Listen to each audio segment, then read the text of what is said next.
c'est un formidable projet, probablement le plus grand projet en sciences humaines depuis l'encyclopédie, qui consiste à montrer qu'en tout temps et au tout lieu, quelle que soit la forme de l'entité, que ce soit une ville, un État, une principauté, une alliance, le fait de se tourner vers la mer modifie au sens le plus positif du terme la perspective historique, c'est-à-dire que la mer est un facteur de rayonnement, de culture, de développement économique, et à l'inverse, les entités politiques qui ne se tournent pas vers la mer connaissent un déclin. J'ai accepté la présidence d'honneur du comité scientifique d'Océanide, et ça peut paraître surprenant, effectivement, quand on vient d'un environnement qui est plutôt celui de l'aéronautique et du spatial. C'est vrai que j'ai eu la chance de faire 2 missions spatiales et de regarder par le hublot cette planète Terre, et cette planète Terre est vraiment bleue. Elle est bleue parce que les 2 tiers de sa surface sont des océans et des mers. On y sent la fragilité, la beauté, les ressources dans cet environnement océanique. On ne connaît pas 1994. C'est la création des zones économiques exclusives. C'est-à-dire tout pays bordier de l'océan a un minimum de zones d'exclusivité économique de 200 000 marins.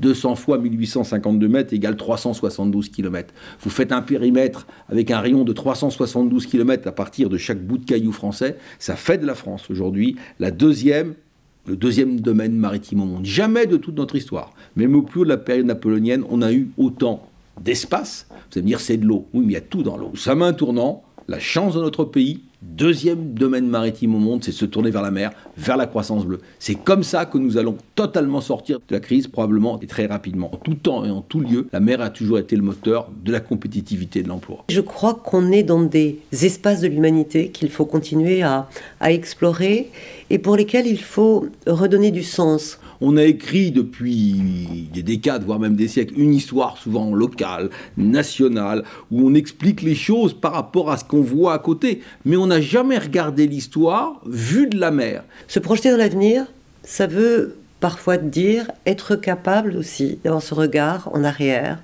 de l'impact qu'ont eu certaines décisions prises, que ce soit avec la conquête spatiale, mais qui n'a que 60 ans d'existence.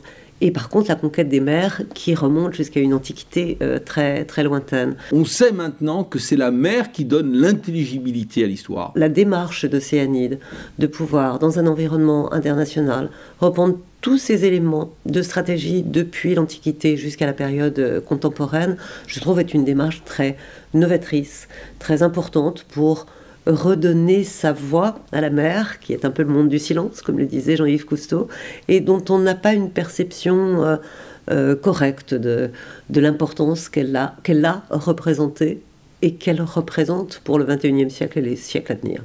En 2025, c'est dans 11 ans, on va avoir 75% de la population mondiale, 75%, qui va vivre sur une bande littorale de 75 km. Sauf qu'on ne sera pas 7, mais 8 milliards. Et on devrait même monter sur cette même bande littorale de 75 km à 80% de la population mondiale sur la base de 9 milliards, qui sera le point culminant aux alentours de 2050. C'est-à-dire que la démographie qui a toujours joué et la mer se mettent en interférence. J'ai parlé de passion pour la science et la technologie, mais c'est aussi une aventure scientifique, une aventure technologique, certes, mais une aventure humaine. Qu'on parle de la mer, qu'on parle de l'espace ou qu'on parle d'autres sujets scientifiques. Nous sommes dans un nouveau temps et c'est également le maritime qui nous explique que nous sommes dans un nouveau temps et qui va nous donner des solutions pour optimiser ce nouveau temps. Et je m'amuserai en disant en surfant sur la vague.